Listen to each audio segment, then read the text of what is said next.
YouTube రష్యాలో వస్తుంది, కానీ కొన్ని ఛానల్స్, రష్యా స్పాన్సర్డ్ ఛానల్స్ రావట్లేదు అనమాట. గూగుల్ కంటెంట్ రూల్స్ ప్రకారం వాయిలెన్స్ కానీ ఇతరత్రా హింసకు సంబంధించిన అంశాలు ఇవన్నీ కూడా చూపించకూడదు. అయితే రష్యా దాన్ని సపోర్ట్ చేసుకుంటూ ముందుకు తీసుకెళ్తున్న యూట్యూబ్ ఛానల్స్ చాలా రష్యా స్పాన్సర్డ్ ఛానల్స్ అన్ని కూడా బ్యాన్ చేసేసింది యూట్యూబ్ అనమాట. వాటన్నిటిని బ్లాక్ చేసింది. దీనిపైన 2022 నుంచి కూడా కోర్టులో కేసులు జరుగుతున్నాయి. ఇంత ఫైన్ గూగుల్ కట్టగలదా అంటే కట్టలేదు. అయితే ఈ ఫైన్ సింబాలిక్కే అని చెప్పి రష్యన్ మీడియా కూడా చెప్తోంది.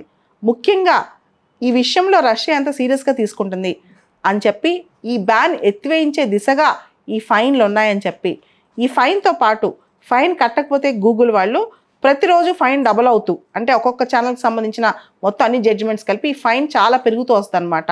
ఇదంతా ఒక సింబాలిక్ జెస్చరే. ఇది ఒక ఇంత ఫైన్ వేయటం అనేది మేము ఒక చూపించాలనుకుంటున్నాం విషయం ఎంత సీరియస్, మా ఛానల్స్ ఎందుకు బ్లాక్ చేశారని చెప్పి.